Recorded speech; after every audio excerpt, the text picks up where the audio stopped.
사실은 우리가 광야를 생각하면서 뭐 힘든 우리의 상황들, 막막한 상황들, 불확실한 상황들에 초점을 맞추긴 쉽지만 사실은 이 시간은 하나님께서 우리를 가장 갱신시키고 가장 가치 있는 것이 무엇인가를 알게 하는 축복의 시간이거든요. 그리고 그것을 통해서 우리가 무엇을 하나님께서 성취해 가시는가에 대한 증인으로 서게 되는 가장 중요한 시간입니다. 그래서 그 부분에 대한 의미를 우리가 다시 한번 확인했으면 좋겠고요. 이 광야의 시간표가 단순한 고생이 아닌 우리의 언약을 다시 한번 완전하게 확인하는 시간이 돼야 되겠고요.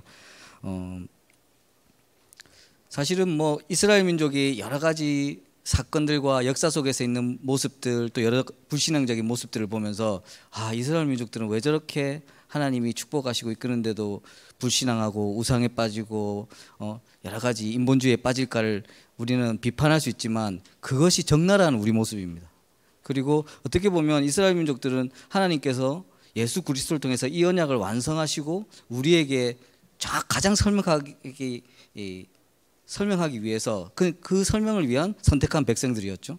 그런데 아이러니하게도 거기에 쓰였던 백성들이 지금은 가장 적그리스도적인 언약을 놓쳐버리는 그런 재앙에 빠지게 됐지만 어쨌든 이 모든 출애굽 사건과 그 광야의 사건들이 우리에게 주신 이 언약을 설명하기 위한 또 가장 그것에 대한 의미를 확실하게 알기 위한 중요한 사건들이 되겠고요.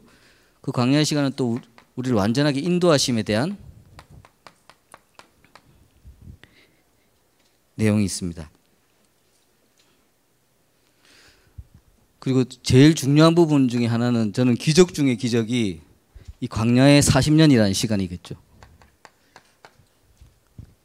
제가 좀 반어적으로 말씀을 드리긴 했는데 그 어마어마한 재앙을 통해서 그 애굽을 무너뜨리고 또 홍해를 가르는 기적, 여러 가지 기적들을 통해서 이 출애굽에 말하자면 우리 관점에서는 기적을 행하시고 이스라엘 민족을 출애굽하게 하는 하나님의 권능 앞에서 그 홍해를 건너고 광야에 들어서서 사실은 이스라엘 민족이 40년 동안 있을 수밖에 없었던 그 시간, 그것이야말로 우리들의 사실은 우리의 연약함과 우리의 어리석음에 대한 부분을 말씀드리고 있는데 이것이야말로 우리의 기적 중에 기적이죠. 하나님이 그만큼 능력이 없거나 사실은 40년 동안 우리를 뭐 괴롭히거나 막 호된 훈련을 시키기 위해서 그런 것이 아니라 우리의 연약함이 이만큼 깊은 것이고요. 또 우리의 잘못된 관점과 잘못된 시선이 이만큼 사실은 40년이라는 시간이 필요한 만큼 사실이 깊다는 것입니다.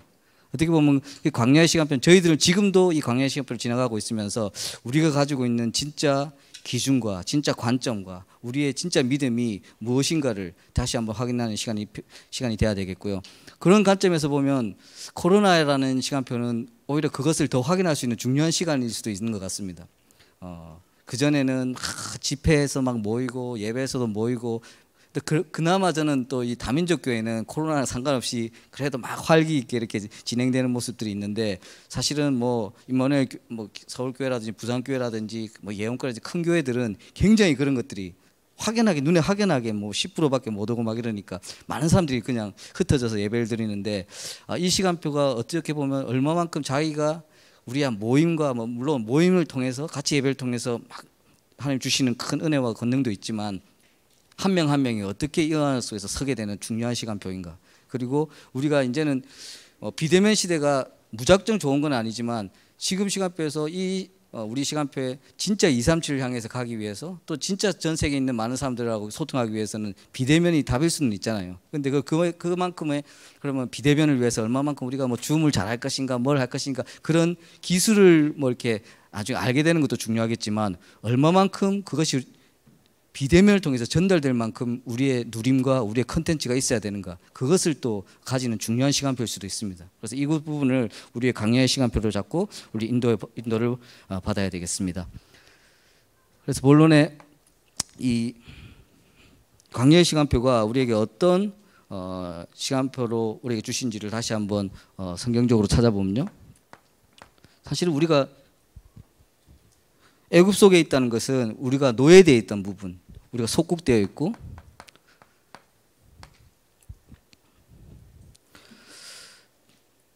당시 애굽은 뭐 우리가 상상할 수 없을 정도로 큰 강대국이었죠. 뭐 우리는 다 알겠지만 지금 그 애굽이 이집트를 말하고 있는 건데 그 이집트 기원전 그 2000년 30년 전에도 이집트는 애굽은 어마어마한 것들을 만들고 있었죠. 지금도 세계 몇 대 불가사의에 들어가는 뭐가 있죠? 피라미드 같은 거 막 있잖아요. 피라미드는 지금 건축 기술로도 어떻게 이걸 들어 올려서 어떻게 했을까가 의아할 정도로 지금 큰 기준거가 있어도 그런 큰 돌들을 그래서 어떤 사람들은 외계인이 와서 만들었다는 그런 말까지 해요.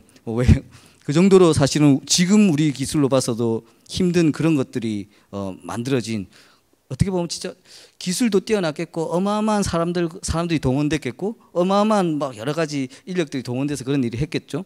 근데 그런 것들을 만들 수 있을 만큼 강력한 힘을 가지고 있었고요. 지금 우리나라가 지금 우리 미국이라든지 중국이라든지 여러 강대국이 있지만 그런 것을 완전 초월하는 어마어마한 강대국이었고 거기 최고의 권력자가 있었고요.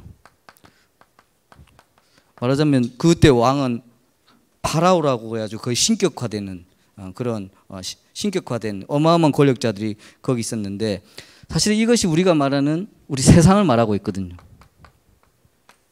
그 애굽이 우리가 지금 살고 있는 세상을 말하고 있습니다. 사실은 이 세상에는 어마어마한 권력을 가지고 있는 사람들도 많고 어마어마한 부자들도 많고 어마어마한 힘을 가진 사람들도 많고 어마어마한 재능을 가진 사람들도 많고 막 있죠. 그 속에서 우리는 굉장히 사실은 미약하고 큰 영향을 미칠 수 없는 존재들이고 제가 이런저런 것들을 이제 자료를 찾기 위해서 뉴스 같은 것도 찾고 이러다가 이제 부에 대한 이런 뉴스를 찾다가 2015년 전 세계 부의 편중에 대해서 이렇게 이제 뉴스가 있었는데 상위 1%가 전 세계 인구의 부의 50%를 갖고 있다 이런 뉴스가 있었어요. 그래서 그러니까 우리 전 세계 그냥 1% 되는 사람이 그 나머지 99%의 부에 비해서 50% 정도를 갖고 있다. 근데 그게 50%구나. 근데 날짜를 보니까 2013년 뉴스였거든요. 그래서 다시 찾았어요. 2018년 뉴스를 보니까 전 세계 상위 1%가 전 세계 인구 중에 상위 1%가 전 세계 부의 82%를 갖고 있다고 지금 돼 있었어요. 2018년도였어요. 2021년도 지금은 모르겠습니다. 지금 보면 또 다른 수치가 아마 제가 봤을 때는 이 코로나 시간 지나고 이러면서 더 편중돼 있겠죠. 사실은 우리는 모르지만 어마어마한 돈과 권력과 힘과 돈이 또 권력이라고 하니까 그런 힘들이 우리도 보이지 않는 곳에 막 편중되고 있고 모이고 있고 최근에 그 넷플릭스라는 그 이제 영화 기반 회사에서 오징어 게임이라고 되게 유행하는 드라마가 있었는데 저도 그냥 하도 오징어 게임 하길래 이제 연휴 동안 한번 봤어요. 봤는데 처음에 왜 이렇게 유치하나 싶었는데 보다가 보니까 계속 빠져들어서 1화를 다 봤거든요. 다 봤는데 내용은 굉장히 유치한 내용일 수도 있죠. 막 456명의 진짜 세상에서 버려지고 소외되고 막 쓸모없는 사람들이 모여가지고 게임을 하는데 한 명이 게임에 탈락할 때마다 막 그 사람 죽을 때가 근데 죽을 때마다 그 사람 목숨값으로 1억씩 떨어져. 그래서 끝에 제일 마지막에 남은 사람이 456억을 가져가는 그런 그 게임에 대한 내용인데 사실은 너무 말도 안 되고 유치한 내용의 영화긴 한데 드라마긴 한데 지금 전 세계가 거기서 막 열광하고 있고. 근데 그건 제가 또 혹시 보시려는 분이 계시면 또 제가 너무 스포를 하면 안 되니까 누가 이 말을 했다고 말을 하면 안 되겠지만 거기에 중요한 그 역할을 하는 제일 마지막에 그 게임을 벌렸던 사람이 이 말을 해요. 그 사람은 먼저 어마어마하게 돈을 말고 그 게임을 벌릴 수 있었던 사람이겠죠. 진짜 세상에 돈이 없는 사람들과 세상에 돈이 너무너무 많은 사람들의 공통점이 뭔지 아냐 이렇게 물어봐요. 주인공이 이정재한테. 이정재는 그러니까 그 사람이 하는 말이 진짜 세상에 돈이 없어서 힘든 사람이랑 세상에 돈이 너무너무 많아서 주체를 할 수 없는 사람의 공통점이 뭐냐? 사는 게 재미가 없다. 그랬어요. 근데 우스개 말 같지만 굉장히 진실을 담고 있습니다. 진짜 너무 힘들고 돈이 없으면 제대로 살 수가 없으니까 사는 게 재밌겠습니까? 겨우겨우 어떻게 하면 일상하고 아픈데 자식 어떻게 하고 걱정 근심에 살기가 힘들겠죠. 재미를 찾을 게 없겠죠. 근데 진짜 돈이 너무너무 많아도 똑같다고 말하고 있어요. 너무 많으면 너무 사는 게 재미가 없어서 어떻게 이 재미를 찾을까 하는, 실제로 그런 여러 가지 모르겠습니다. 제 주변에는 돈이 너무너무 많아서 재미가 없는 사람이 많지는 않아서 그런 정도는 못 지만 저는 비슷한 사람 좀 보긴 많이 본 것 같아요. 근데 우리가 이 세상을 보면서 그 힘을 보고 그 부를 보고 그 사람들을 보면 굉장한 강대국 같고 굉장한 권력자 같고 세상은 대단한 것 같잖아요. 그 뒤에 주관자를 봐야 됩니다. 우리는. 우리 렘넌트들은, 우리 산업인들은, 우리 중지자들은 진짜 그 사람들 눈에 보이는 거에 우리가 압도당하고 도취되고 막 이런 것이 아니라 그 뒤에 그 사람들 주관하고 있는 것. 말하자면 그 뭐 오징어 게임에서 그 게임을 벌리고 있는 사람도 막 뭐 물론 드라마니까 현실은 아니지만 그 벌리는 것 자체가 그 사람을 죽이면서 자기는 장난 같은 456억 우리는 와 너무하죠. 그 사람들한테는 장난 같은 돈일 수도 있는데 이거 가지고 지금 채울 수 없는 걸 막 채우는 거잖아요. 그 사람이 나쁜 사람이다가 아니고 그 뒤에 그 사람을 주관하고 있는 주관자, 흑암.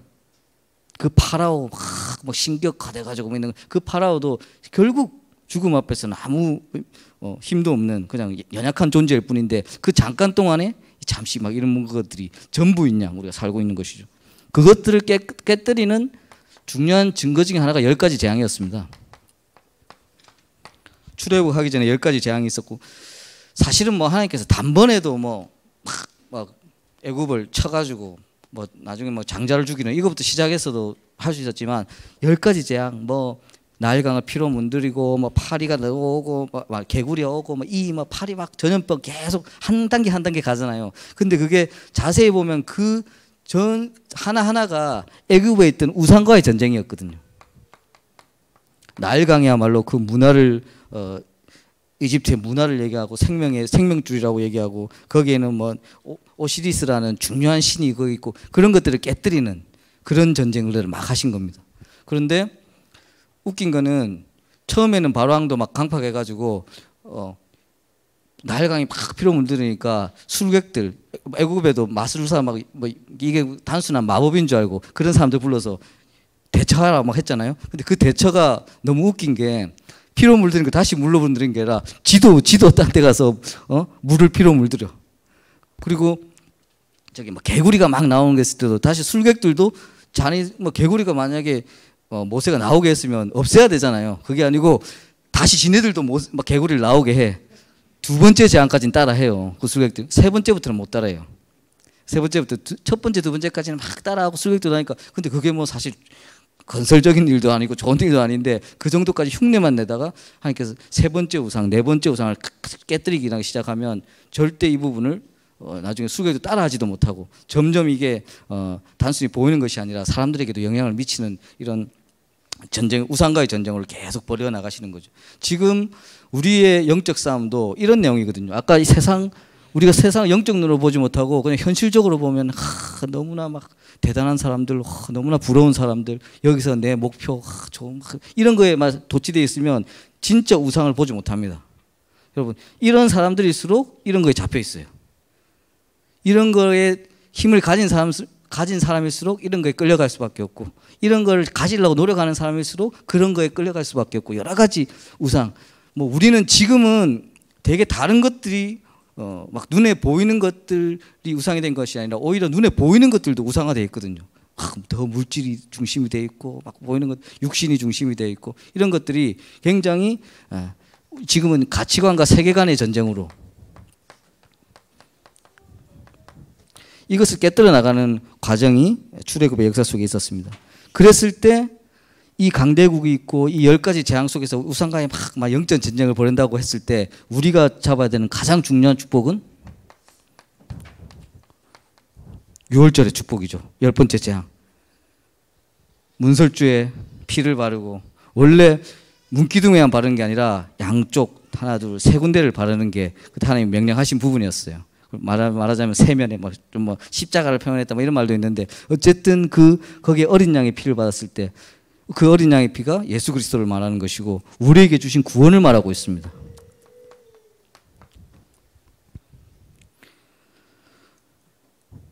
아홉 가지 재앙까지도 그 바로를 마음을 강팍한 바로를 꺾지 못하고 또 여러 가지 같이 술객들로 버리고 그랬지만 이 10번째 재앙 6월절 유월절에 문설주에 문기둥에 이 피를 발랐을 때 그 장자들이 죽음을 피했을 때 출애굽할 수밖에 없었던 것, 우리에게 주신 예수 그리스도를 표명하는 가장 중요한 구원의 사건을 얘기하고 있는 것이죠.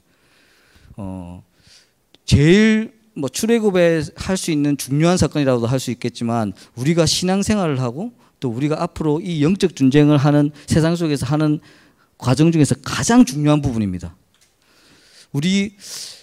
우리가 뭐 이때까지 이 말씀 운동하면서 또 전도 운동하면서 또 여러 가지 훈련도 받아봤고 여러 가지 뭐 신앙인으로서 뭐 전도자로서 해야 될 훈련들을 많이 받아왔는데 저는 제일 좋은 훈련과 제일 좋은 내용은 그냥 우리가 이거를 날마다 회복하는 이거에 대한 막 우리가 새 생명 새 생활 해가지고 어떻게 또 막 이런 걸 전달하고도 좋지만 저와 여러분들이 이것이 계속 기쁘면 이것이 계속 귀하다고 생각되고 이것이 감사하고 기쁘면 그 모든 새 생명 생기로 연결되게 돼 있습니다. 이거는 생명과 신분과 모든 것에 대한 이 모든 것을 깨뜨리는 부분과 가장 관련되어 있기 때문이거든요. 이걸 설명하기 위해서 하나님께서는 그 옛날부터 출애굽과 광야 사건도 우리에게 이 예수 그리스도를 설명하기 위해서 계속 이런 사건들을 지금 보여주고 계신 거잖아요. 그래서 이 부분이 우리에게 어떻게 적용이 되니까는 너무나 중요한 부분이 되겠고 우리가 오늘 뭐 유 목사님 또 메시지 주시면서 24, 25 생각하면서 말씀 설명하면서 암 걸린 사람은 암 24다. 근데 저도 뭐 안 걸려봤지만 또 여러분들도 안 걸렸으면 좋겠지만 또 우리도 모르게 걸릴 수도 있잖아요. 근데 암이 걸리면 암 24 될 것 같아요.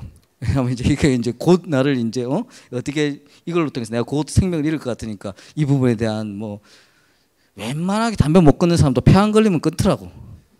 그죠? 그리고 이거는 뭐 그렇지 않아요? 웬만큼 술을 안 마시면 안 되는 사람도 간암이 걸리면 끊게 돼 있더라고요. 그게 되냐면 근데 뭐 그러면 그 24 할 수밖에 없죠. 근데 그렇다고 해서 그 24만 한다고 다 끝이냐? 그래봤자 그거 나아도 또 얼마 안 있으면 또 가시잖아요. 영원한 게 아니잖아요. 그런데도 우리는 당장의 것이 왔을 때 이게 내 생명인데 가는구나. 원래 인간이란 존재가 참 망각의 동물이고 이것을 뭐 죽음이나 이런 걸 인지 못하는 그냥 영원할 거라고 생각하는 것도 뭐 축복이긴 축복일 수도 있지만 진짜 그것을 막 그럼 나는 언젠가 죽는구나 그걸 두려워하는 건 아니지만 분명히 그런 것이 있다는 것을 영적으로 자각하고 있어야 되는데 그 암이란 게 오면 이제 좀 가까워지니까 그만큼 할 수 있는데 그거 말고 우리에게 영원한 생명을 주신 부분 이 부분이 자꾸 감동으로 와지고 이 부분에서 힘을 얻는다면 이 모든 것을 이길 수 있는 힘이 이 안에 있습니다. 그런 것이 이 부분으로 출애굽의 가장 중요한 핵심이고 앞으로 광야 생활을 갔을 때도 가장 중요한 부분이 이 속에 있는 것입니다. 이 부분을 우리가 이 중요한 시간표에 다시 한번 회복을 해야 되겠고요. 그랬을 때 우리가 지금 광야에서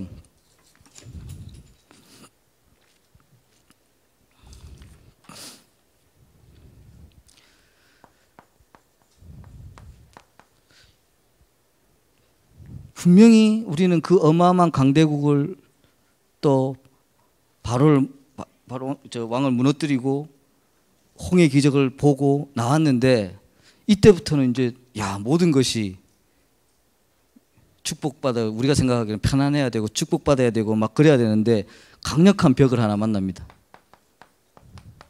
현실이라는 벽을 만나죠.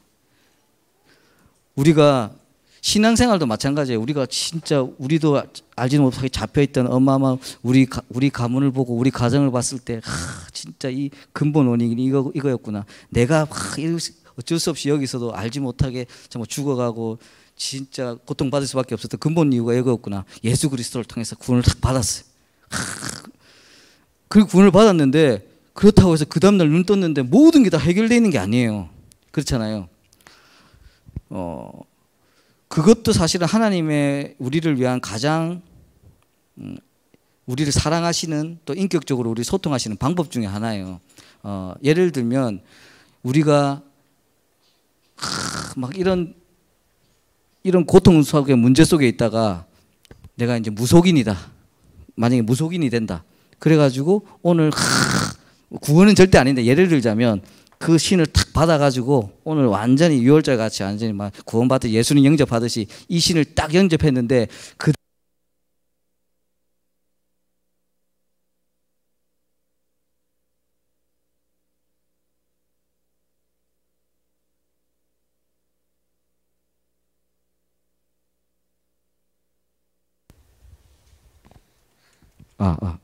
제가 누르는 것 같습니다. 만약에 그 사람들이 그렇게 됐을 때 그 다음 날부터 현실이 어떻게 됩니까? 실제로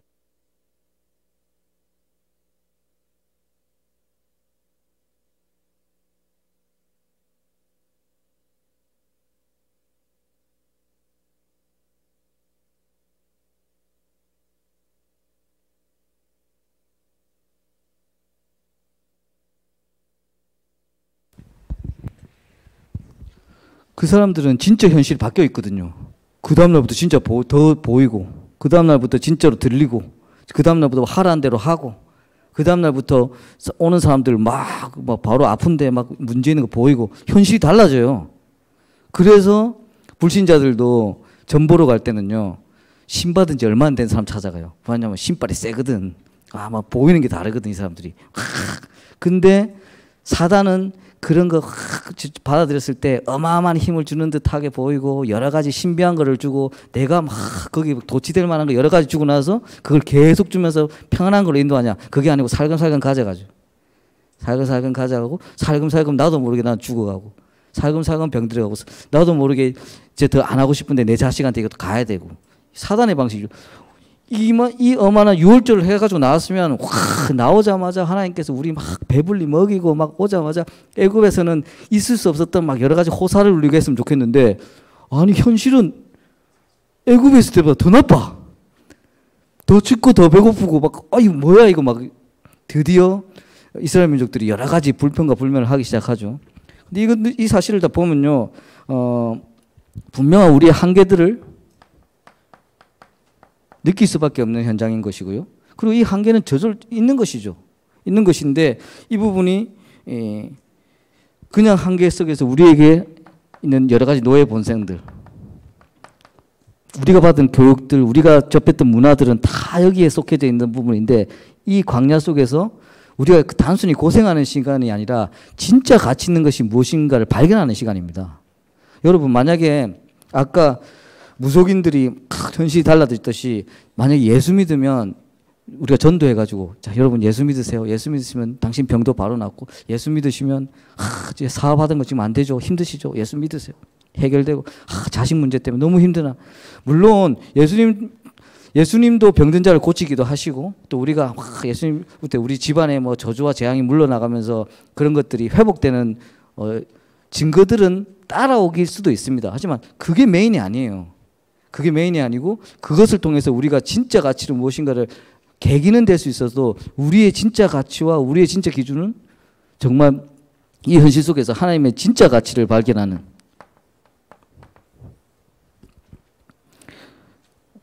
우리를 하나님께서 우리가 괴롭히려고 막 그런 게 아니라 아니 좀 만나도 매출하기 이런 것도 미리 좀 주시고 좀 여러 가지 이스라엘 민족들이 불평불만하게 주시면 안 될까? 근데 하나님은 진짜 우리를 사랑하시기 때문에 부모가 자식을 사랑할 때 자식이 무조건 좋은 걸 막 주는 건 아니잖아요. 오히려 뭔가 가치 있는 건지를 보이게 교육시키고 싶고 그렇다고 막 때리면서 교육하고 이런 게 아니라 될 수 있으면 내 자녀가 진짜 스스로 잘 살아나가면서 스스로 가장 가치 있는 걸 뭔가를 발견하기 위한 그런 교육이 제일 좋은 교육인데 하나님께서 우리에게 제일 좋은 것을 알게 하기 위한 여러 가지 이 시간표를 여기에 주신 것이죠.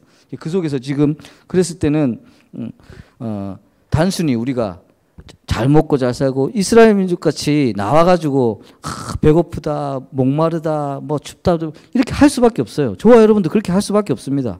우리는 심지어는 이 더 큰 축복을 받고도 우리도 지금도 여러 가지 저런 요소 때문에 불평과 불만 아무리 우리가 잘난 척 우리가 아무리 뭐 신앙적인 적 복음적인 척 해도 우리도 어떻게 보면 단순한 육신을 가진 동물적인 요소를 갖고 있는 사람들이잖아요. 저도 어디 가가지고 진짜 너무너무 비싸고 너무너무 맛있는 거 먹으면 막 기분 좋아 죽겠더라고. 막 진짜로 여러분 막 아웃백 스테이크 가가지고 스테이크 이런 거 먹어도 좀 맛있잖아요. 한 20만 원, 30만 원 올라가는 스테이크 한번 썰면요. 그 입에 넣는 순간 막 미칠 것 같아요. 막 그래가지고 서로 진짜 음식 먹으면서 서로 막 다 친해져.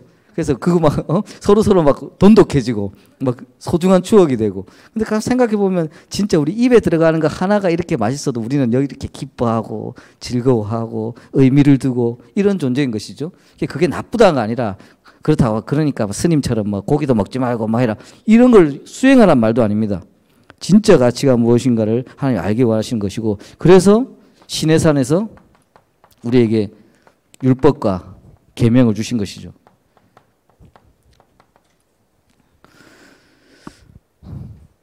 이때 이스라엘 민족은 우리보다 고생 많이 한 사람들입니다. 지금은 우리는 이 율법과 계명도 그리스도로 다 끝나 있잖아요. 근데 그때는 아직 그 시간표가 아니었기 때문에 그나마 이런 거에 너무 매이지 말고 그걸 잡으라고 율법과 계명도 주시고 한 건데, 근데 이스라엘 민족 그때 헷갈릴 거 아닙니까? 막상 힘드니까. 그런 것 부분을 어쨌든 말씀과 하나님 주시는 말씀을 통해서 이끌어가는 것을 우리에게 훈련시키는 중요한 시간표였고요. 그랬을 때 진짜 우리의 기준이 바뀌는 시간.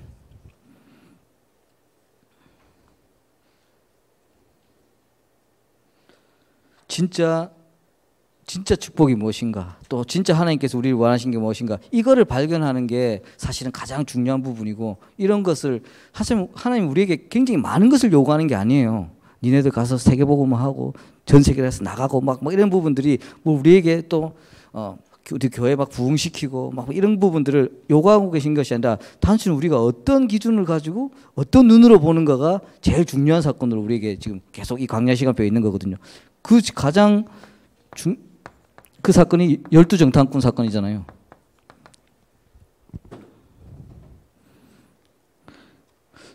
시내산에서 율법을 주시고 계명 주신 시간이 한 1년 정도, 광야 생활에서 한 1년 정도였어요. 그냥 시내산 단순히 왔다 갔다 한 것이 아니라 그때 여러 가지 일꾼도 세우고 또 세밀한 십계명을 주신 게 아니라 여러 율법들, 자세한 율법들을 막 주시고, 다시 한번 말씀드리지만 이스라엘 민족이 고생했던 게 그때는 예수 그리스도가 언약을 완전히 성취한 때가 아니라 하나님과 인간의 어마어마한 거리와 어마어마한 그 사실은 가까이 할 수 없는 부분이 있었기 때문에 율법으로 그렇게 할 수밖에 없었습니다. 그랬는데 어쨌든 그것을 통해서 광야에서 하나님의 말씀으로 끌어간다는 것을 보여주기 위한 시간표였고, 그 다음에 그 광야를 통해서 그 율법을 통해서 우리가 살아가면서 진짜 이스라엘 민족들의 기준과 가치가 바뀌길 원하시고 있죠. 근데 그것을 딱 표가 났던 사건이 12정탐꾼 사건이죠.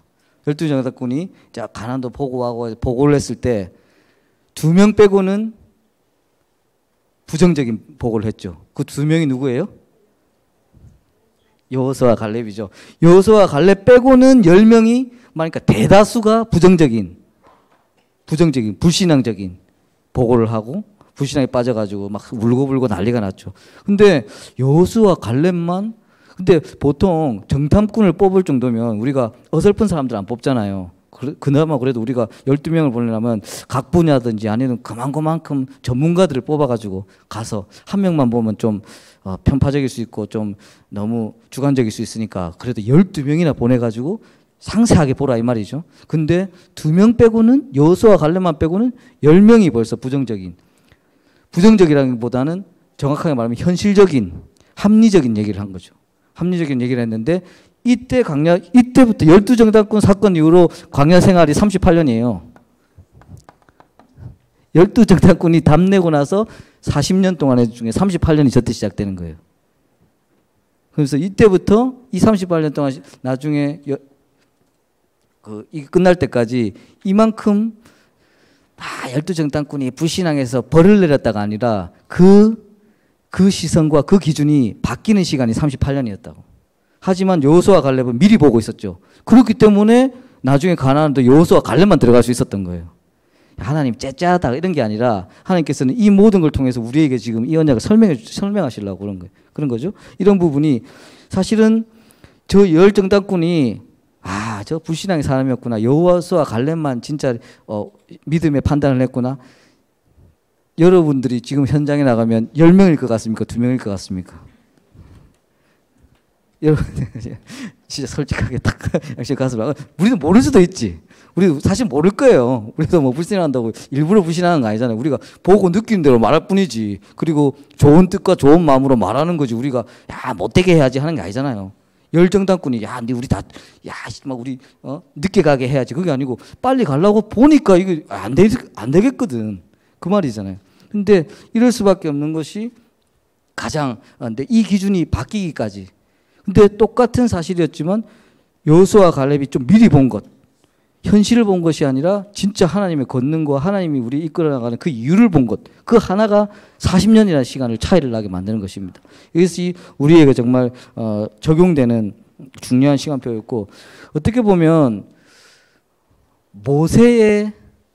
모세부터 시작하는 내용들이 사실은 이 모든 걸 다 얘기하고 있다고 저는 생각해요. 저는 옛날에 렘넌트 대회 우리 전체 다 모이고 했을 때 렘넌트 7명에 대한 강의를 막 하면서 저한테 모세를 부탁을 하는 거예요. 그때 그래가지고 그때 렘넌트 대회 할 때 중간중간 학생들이 막 흩어져 가지고 렘넌트 7명에 대한 포럼을 하는 거였는데, 제가 어쩌다 보니까 모세가 딱 저한테 주어져 가지고 저는 잘 됐다고 생각했습니다. 그래서 저는 모세에 대한 어떤 부분을 강조했었냐면 정체성에 대해서 강조했었거든요. 정체성에 대해서. 모세가 희한하게 어쨌든 어릴 때 죽음을 피해 가지고 도망간 게 도망가 가지고 왕궁으로 들어가가지고 적통은 아니지만 왕자의 삶으로 살았잖아요. 근데 자기도 알아.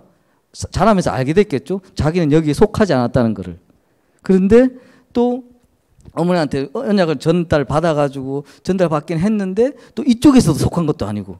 그러니까 이 사람이 세상에 완전히 권력에 속한 것도 아니고 이 죽으신 언약에 속한 것도 아니고 거기서 굉장히 갈등하다가 나름대로는 잘 사는 게 40년, 그거 다 잃어버리고 망한 게 40년이잖아요. 그 이후에 다시 하나님의 언약 말씀과 능력을 만나면서 새롭게 시작하는 이런 부분을 모세를 통해서 대표적으로 보고 있는데, 사실은 이 모든 게 우리의 지금 현실 속에서 어떤 기준과 어떤 정체성을 가지고 살아가고 있냐는 것이 이 광야에서의 핵심적인 내용이 되는 것이거든요.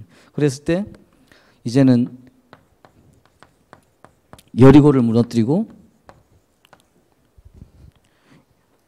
요단을 건너는 그 시간표를 통해서 맞게 되는 것입니다. 여리고도 막 여러분 뭐 아는 거지만 이게 무슨 신화도 아니고 장난도 아니고 그냥 전부 다 조용하게 해가지고 여리고를 6바퀴 하루에 한 바퀴씩 6일 동안 돌고 7번째 되는 날 소리 질러가지고, 그게 무슨 그렇다면 뭐 6일 동안은 조용하게 돌다가 7일째 돌면서 갑자기 고함 질러가지고 여리고에 있는 사람들이 뭐 놀래가지고 무너진 것이 아니라 이만큼 저는 이때는 원네스가 돼 있었고요. 이때는 이제 진짜 우리 하나님 말씀에 순종하는 시간표가 와 있는 것이죠.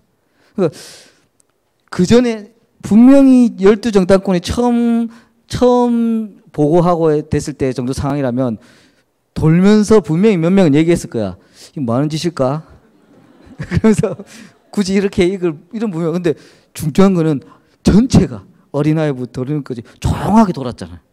그 말이 너 말하면 죽는다 이런 것이 아니라 하나님 이때까지 인도하시는 것들이 한 40년 지나니까 이렇게 하면 뭐 되는구나. 일단 벌써 하나가 돼 있었고 순종하고 있었다는 것이죠. 이게 이만큼 중요한 것입니다.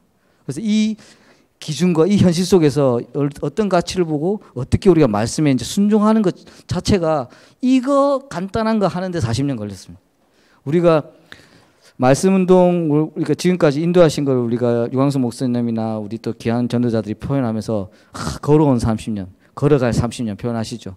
걸어온 30년도 지금 돌이켜보면 참 하나하나 은혜였고, 그 시간을 통해서 우리 진짜 렘넌트도 성장하고 우리 귀한 중립자님도 만나고, 저도 이제 거기서는 뭐 어렸다가 이제는 조금 커가지고 이제 성인이 되고 심지어는 늙어가기 시작하는 이 시간표가 됐는데, 그 시간표 보면 여러 가지 하나님 주신 뭐 우리는 막 큰 조직을 주시고 많은 독립자를 주시고 이런 것도 감사할 수도 있겠지만, 저는 이렇거든요. 이제 겨우 이제 내 기준이 조금, 그전엔 나도 모르게 모든 것을 세상적인 기준으로 판단하고 세상 것이 축복을 하다가 이제 조금 다른 관점으로 보고 있구나. 이제 조금 나도 모르게 지금도 끌려가지만 진짜 축복이 뭔지 조금 더 내가 이 부분을 해서 중점을 두고 인도받아 있거나, 저는 이 정도 온 것 같아요. 앞으로 걸어갈 30년도 대단한 거 제가 할 건 아니고 그냥 이 축복 속으로 좀 더 들어갈 수 있도록, 이게 진짜 내 기준이 될 수 있도록, 말로만 하는 기준 말고 조금 더 내 누림이 될 수 있도록 저는 그렇게 가야 된다고 생각합니다. 그런 부분에 대한 우리 인도를 받아야 되겠고요. 그렇다면 여기에서 우리의 시간표,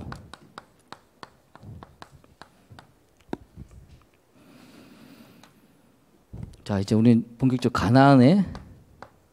가나안을 정복하는 시간표. 이런 거 잘 얘기하다가 자, 가나안을 정복한다. 그럼 갑자기 또 우리 딱 드는 생각이 있어요. 그렇지, 우리 성공해가지고, 그렇지, 우리 이제 드디어 우리 막 여리고도 무너뜨렸으니까 정복해야지. 가나안은 이미 답이 나와 있습니다. 하나님의 나라입니다. 그때 이스라엘 민족은 출애굽 실제로 현실이니까 그 사람들 현실이니까 출애굽도 노예돼 있었으니까 나왔어야 됐고 실제로 지금 갈 데가 없으니까 여러분 출애굽 하자마자 가나안 가는 길은 해변길로 쭉 따라가면 일주일이면 가요 그냥. 근데 그 경로를 보면 저 밑으로 홍해까지 왔다가 옆으로 갔다가 바람 저기 평야 광야에서 정탐꾼들이 잘못 보고 나서 30분을 계속 돌다가 올라가는 거잖아요.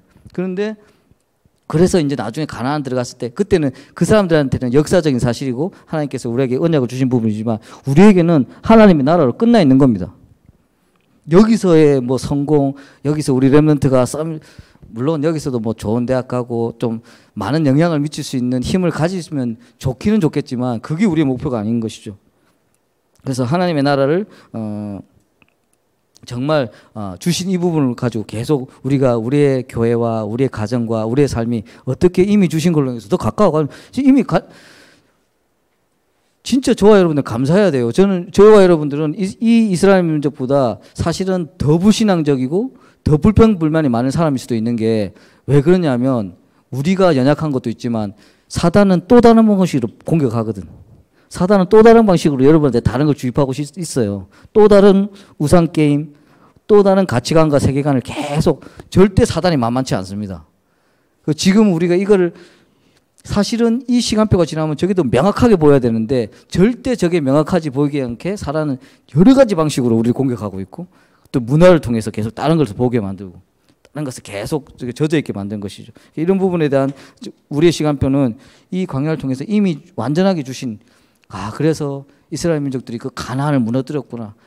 가나안 속에 이제 열국을 무너뜨리고 가나안을 들어가겠구나. 그럼 우리는 이제 언제쯤 뭔가를 이루어서 뭔가를 갈 수 있을까? 우리는 그게 이미 와 있다니까요. 그게 하나님 나라로 끝나 있는 것입니다.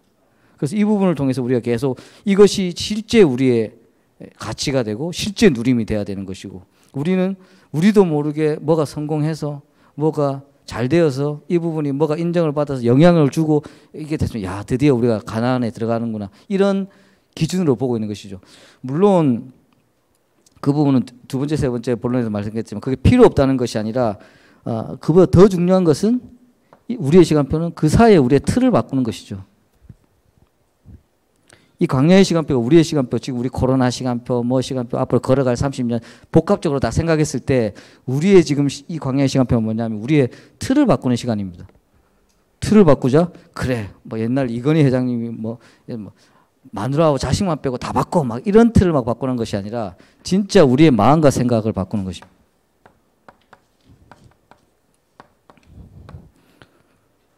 이 마음과 생각이 또 배경이 되는 것이 우리가 늘 듣는 각인 뿌리 체질이잖아요.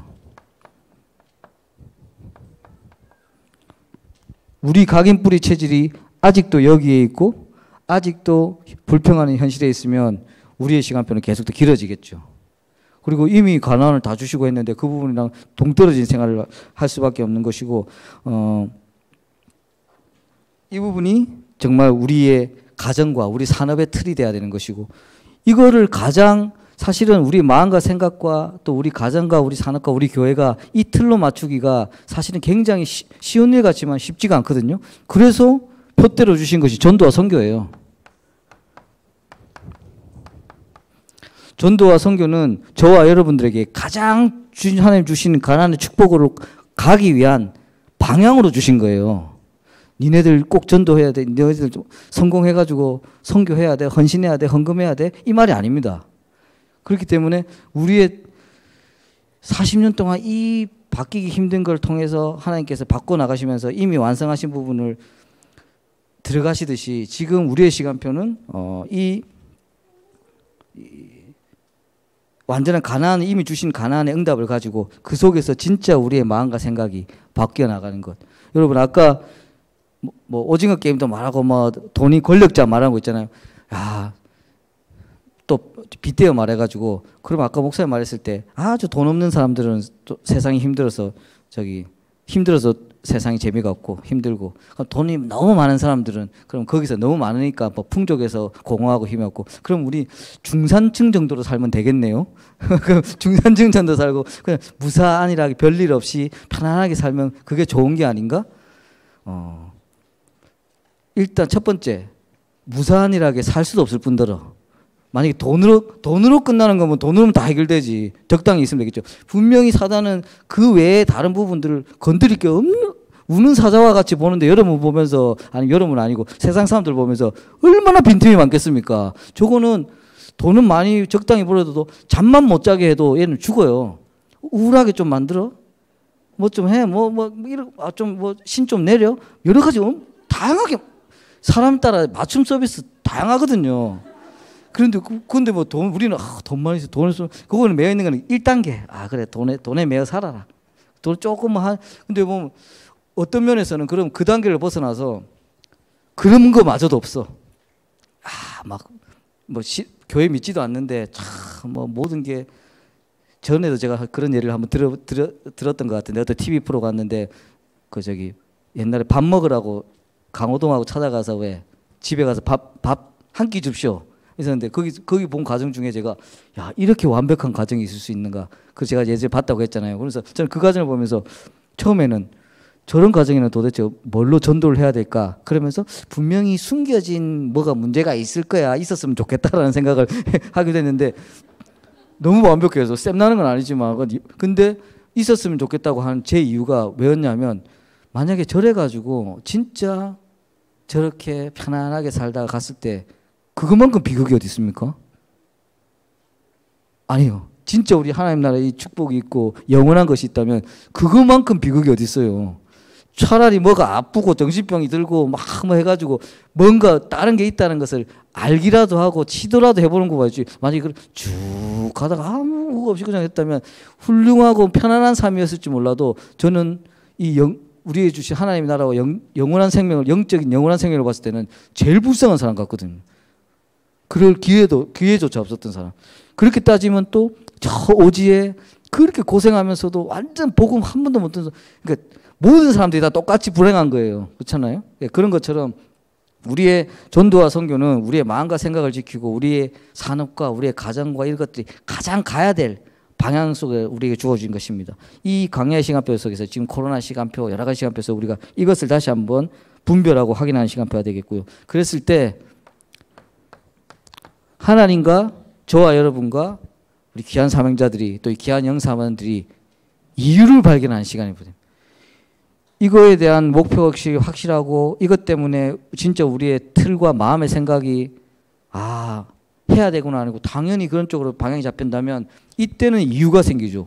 오력의 이유가 생깁니다.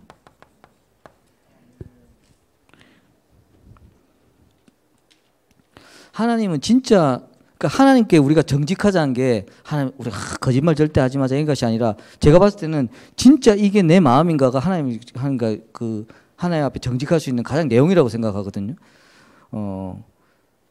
조금 제 스스로 저는 이제 옛날에 조금 오만하고 그랬을 때 좀 성경 보고 막 이러면 뭐가 좀 잘 깨달아지는 것 같고 난 좀 복음적으로 막 생각하는 것 같다, 잘 판단하는 것 같다, 막 이런 어설픈 생각을 했었는데 저는 최근에 조금 더 나아진 것 같아요. 더 오만해졌다가 아니라 그런 생각을 많이 했어요. 내가 진짜 하나님 사랑하는 거 맞나? 이게 진짜 내가 늘 얘기하고 또 나도 내 스스로도 사실은 그렇게 얘기하고 있는데 실제 내 삶이 진짜 하나님 이게 사랑하는 게 맞고 진짜 이거에 내가 방향 맞춰 사는 거 맞는 건가? 그렇다면 그렇게 방향 맞춰 사는 게 또 뭐지? 그런 근본적인 질문을 계속 하게 되더라고요.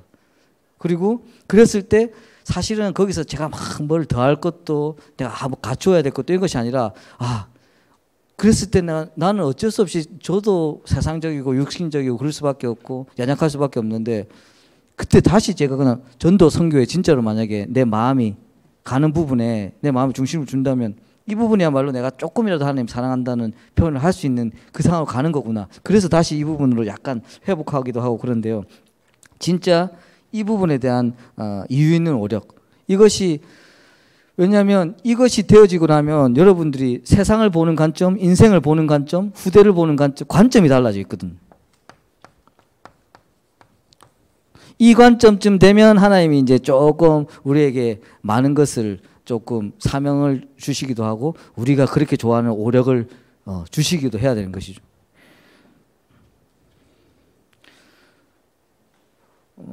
저는 뭐 유치영 목사님을 개인적으로도 너무 존경하고 사랑하고 또 좋아하지만 진짜 또 좋아하는 부분 중에 하나가 진짜 복음적인 면을 제가 좀 존경하고 좋아하는데요. 그 복음적인 면이 뭐 말씀을 통해서 당연히 주시기도 하는데 언제 제가 제일 많이 느끼느냐, 여러 가지 문제가 있을 때 또 저희도 우리 서밋 237이라는 또 뭐 NGO 같은 거에 뜻을 두고 또 본부에서 많은 인도를 받아오면서 어려움도 있었고 막 힘든 것도 막 있고 막 과정들이 있었잖아요.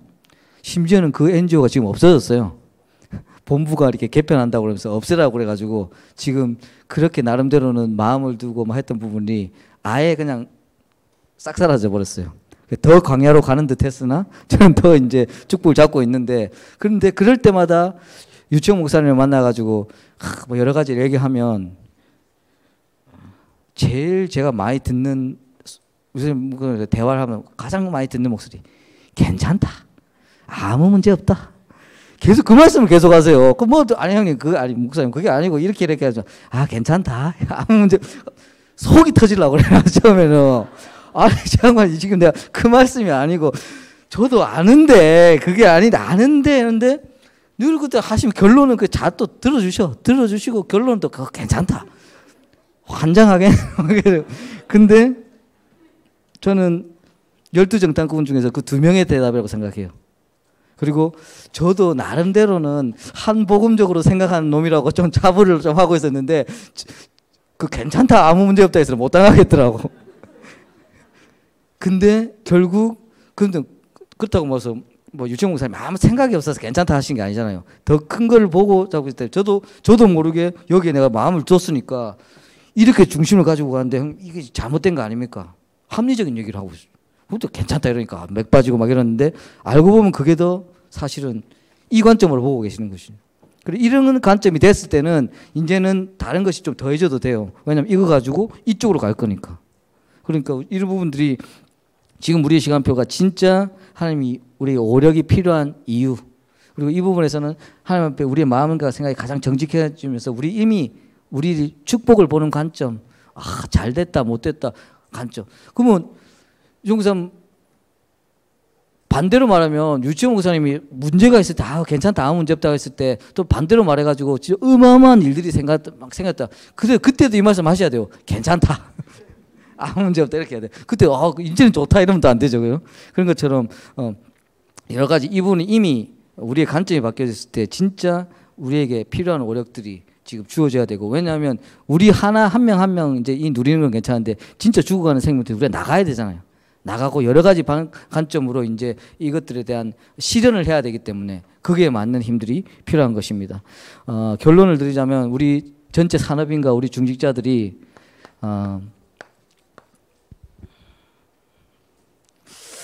어떻게 보면 가장 산업인들도 그렇고 가장 치열한 현장이 있죠.